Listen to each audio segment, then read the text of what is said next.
An art journal technique video using embossed cardstock to stamp with by Creative Katie. That's me, Karen Burchell. A special hello to Art Journal magazine subscribers. If you're not a subscriber to my channel, now's your chance. Hit the button in the lower right hand corner and become a subscriber.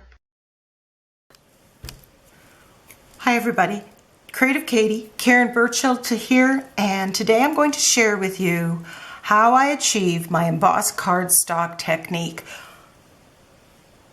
Now you might have seen me use that technique when I was creating my index card a day 2016.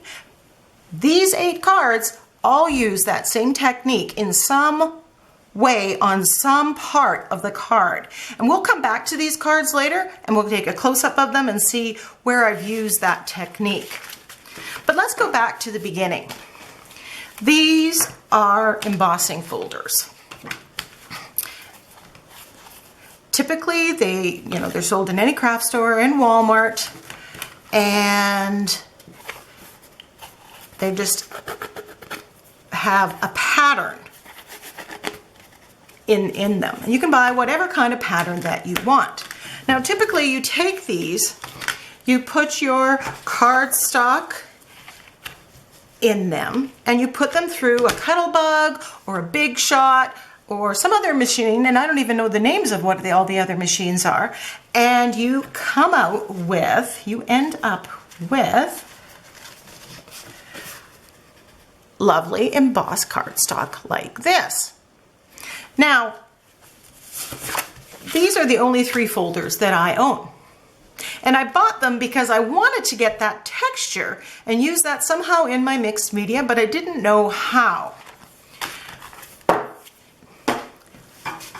Now, if you're not fortunate enough to have a friend who has a Big Shot, Cuttlebug, and tons of embossing folders, and they have no problem depleting their stash and sending them to you, giving them to you to use,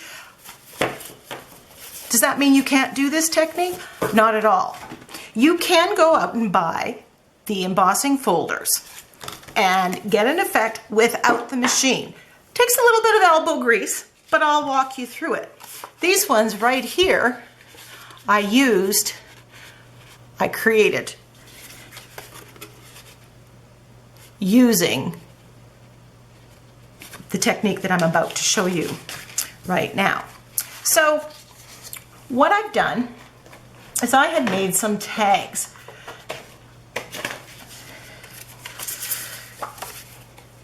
Homemade, my own tags with some white tag board that I just cut into the shape and punched so it looks like a tag. Now this is a little bit lighter than the manila tag ones that you would get in manila tag folders, but we're going to try both to see. We'll let you know how they work out. So basically you're going to put it in here and press.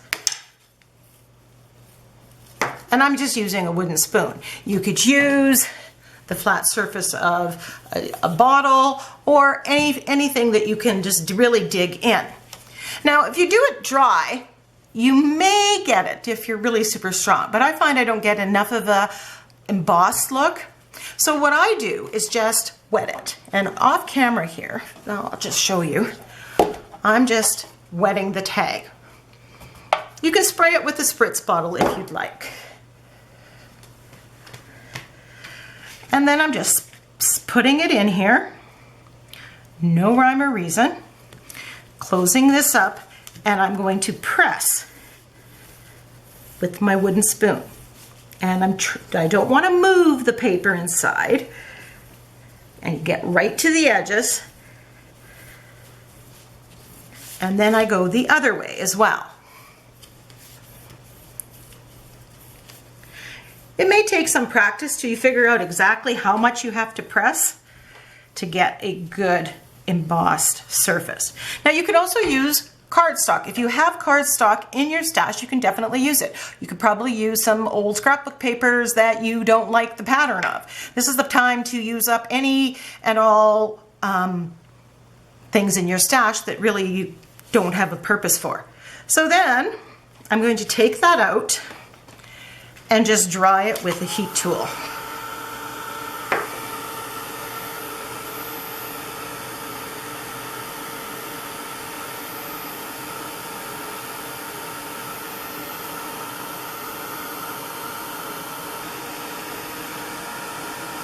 So as you can see,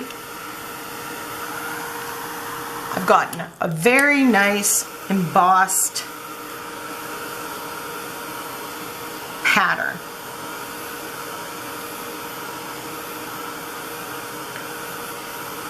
Now instead of using this on a card, I'm going to use this as a texture plate. I'll show you how. So my card is gessoed and ready to go. And mainly I'm just covering up the numbers in the background. So now the fun begins. We're going to put on paint, and I'm going to show you some different combinations, and you can decide how you're going to do it. One of the first things I thought would put 2 different colors. So I'm putting some Pebeo Dyna, and it has the iridescent stuff in it, and I'm just going to put that on the bottom layer. Now this layer I'm going to let dry. So whatever you put down first. Now you could just go on the gesso surface and have the color white be the underneath color that gets revealed, and we'll do one of those as well. But I just thought we'll have fun with some color combinations here. And I still got some gesso in my brush, so it's kind of making this. So this I am going to let dry, or dry it with my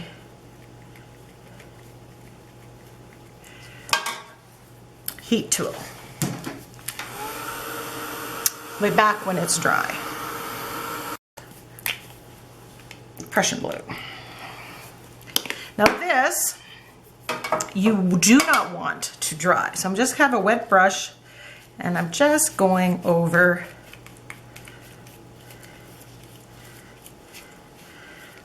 card.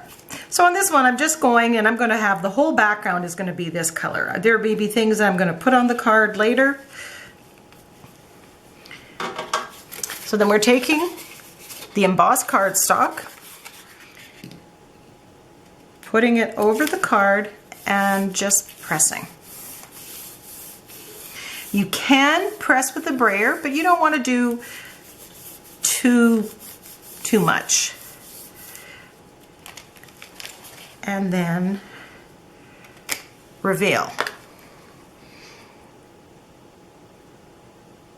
If you do not like what you see,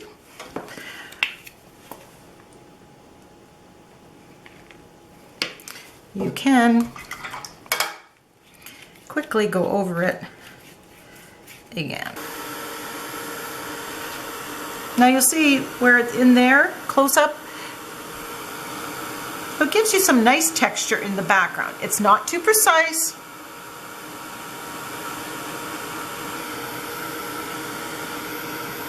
But it's design and it's texture.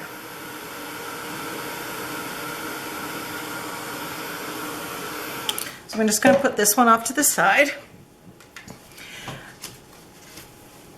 And as I was flipping through the cardstock, I came across this one, and it's a spider web. So I thought, you know, Halloween, we just had Halloween, or we will by the time this video comes out. So I'm going to choose a couple colors that go with Halloween for one of them. And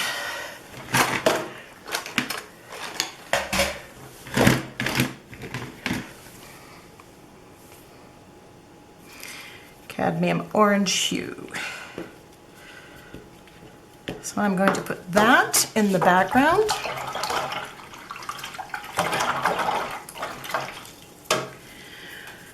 Sometimes you want, with the spider web, I'm hoping to get a print that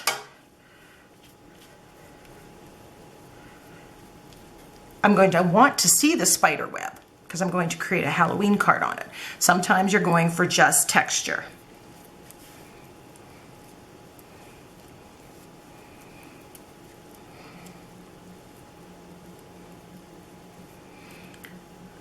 So again, first color, I'm going to dry off. Okay, so the orange is all dry. So unlike this one where I just basically wanted to get the texture onto the card, So now it kind of looks like a jelly print, a little bit like that. So same kind of process. So what I'm going to do is black on this one. And this layer I want to keep wet.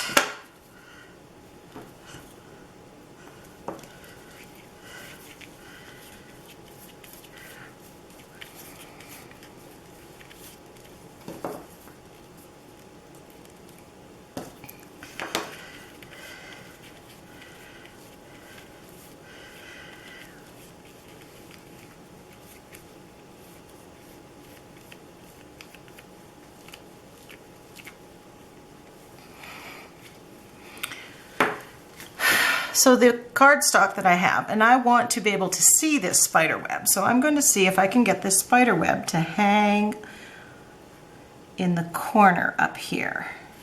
So I'm going to put it down. And I got my brayer out because I think it gives a little bit even pressure. May give a more precise imprint. And yes, it did, totally.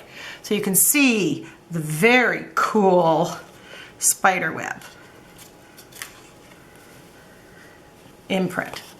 You don't have to clean this, just let it dry. The acrylic paint will kind of self-heal. So now I can make my Halloween one on that card. Come back and we'll try something else. To see, I'm going to put my two colors. I'm going to use greens, a couple greens that I'm going to mix, and some silver behind. Because if you know anything about me, you know I love my shimmer. So the first coat again gets completely dried.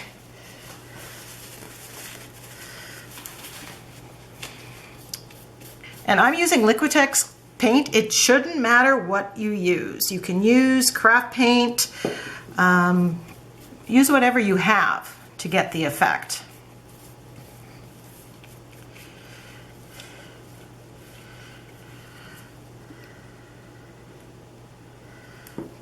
I'm going to put this on a little bit thicker because I want that nice shine of gold. So you can really play with the color schemes to get something that you want.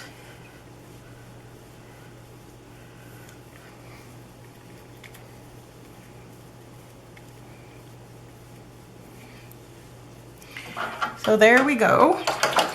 I'm just going to dry this and I will be right back. Okay, so the gold is dry and I've mixed Hooker's Green and Light Green Permanent. Just with a little water, just to thin it down just a smidge. And I'm going to go over this.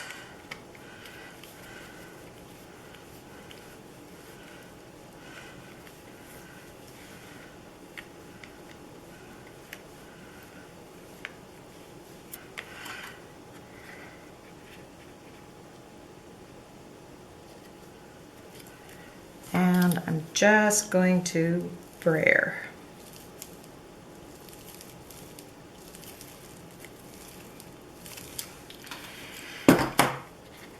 Peel it back, set that to dry, and there you have the gold ornaments, and you could put something Christmassy. Now, you see that because they're smaller in size, they'd be perfect for an ATC or this. What I've done in past videos, I just push, and I get kind of a stamp on there too. You can decide where you want it. Sometimes you may only want part of the color. So that's, I don't know if you can see the gold. It's kind of being a very distorted color, and I'm sorry because it just is absolutely beautiful. It'd be nice to put a Christmas message onto that. Is I'm just going to put some of this green, because I have leftover green, of course, because I made too much.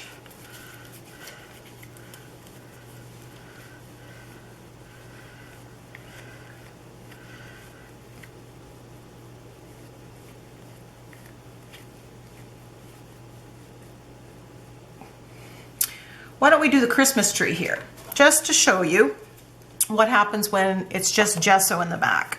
So I'm just going to place that there.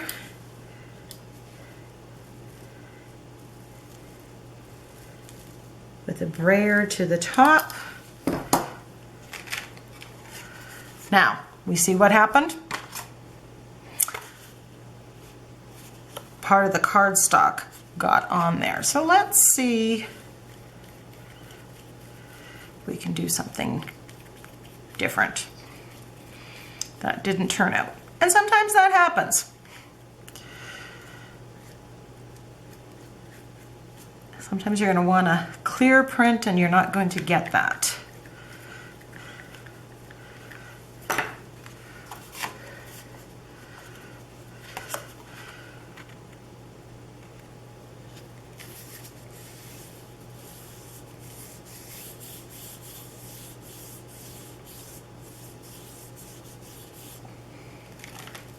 There. This time I just pressed where the tree was instead of the other place. And you can just touch it up a bit.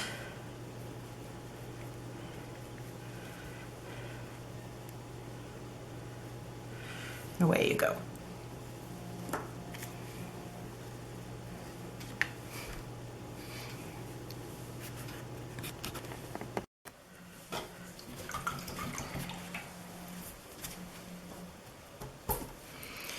So I put quinacridone magenta on this card. Now, one of the questions I'm sure people have, do you have to put it on the whole card or the whole page?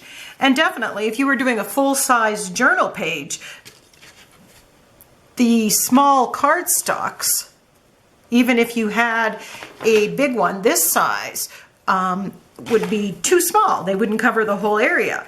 But you can do it just like you would stencil or stamp in just some areas. So we're just doing an example of that here. So I've just put a quinacridone magenta on here, and I'm going to give it a dry. I'm going to look for phthalo green here, phthalo blue, phthalo green, I think is going to work quite well here.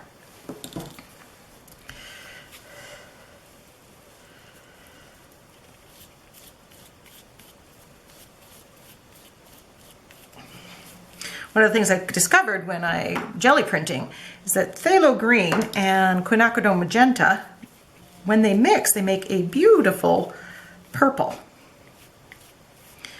So I'm just going to do that.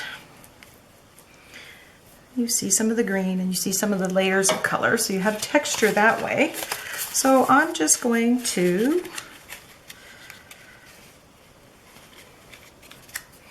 put something here.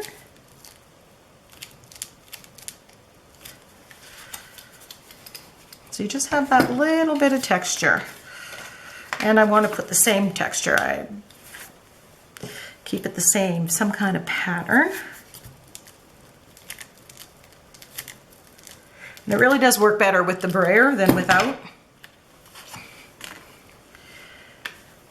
And then we'll dry it.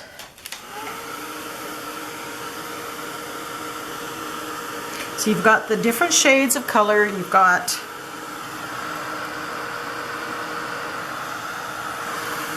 just parts of your card.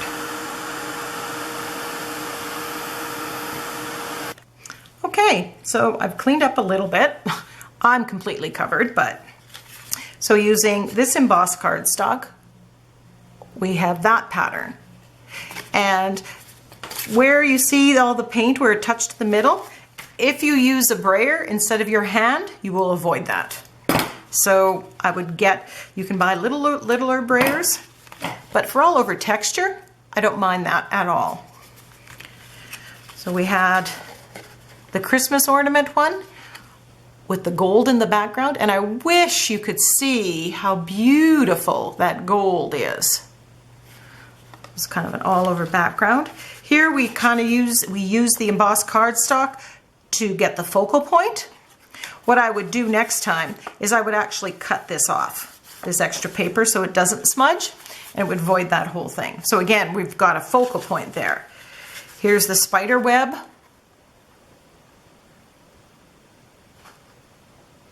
So I can make a Halloween one.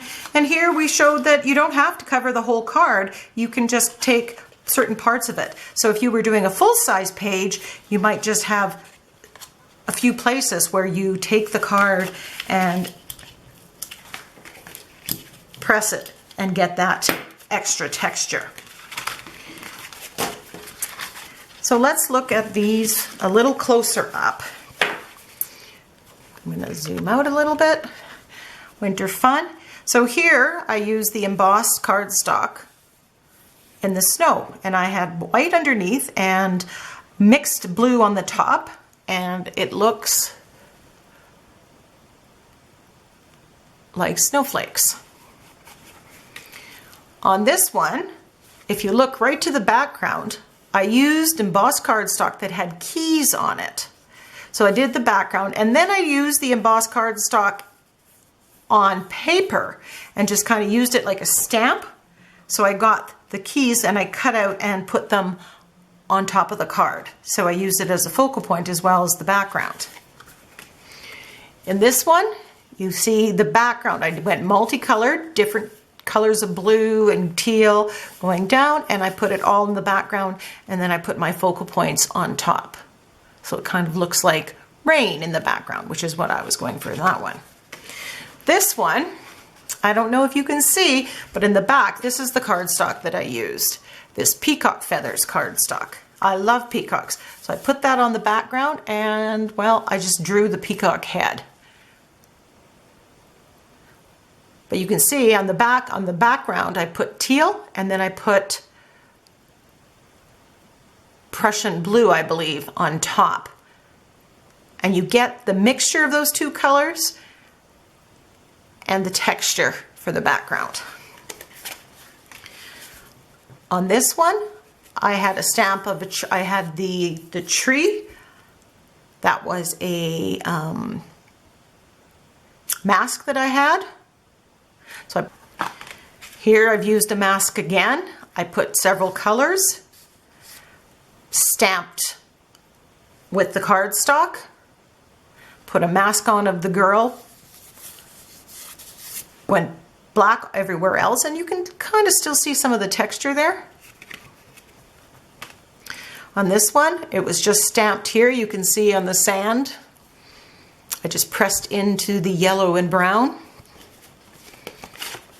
And this one, I did much the same as another one where the whole background was pink with purple on top, put this swirl cardstock in, and then put the dreams mask on top and got blackened out the rest of it. And you can on this one, you can see some of the swirl coming through from the stamp.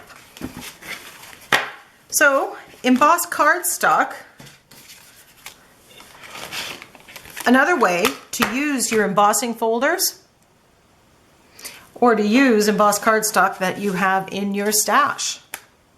Give it a try.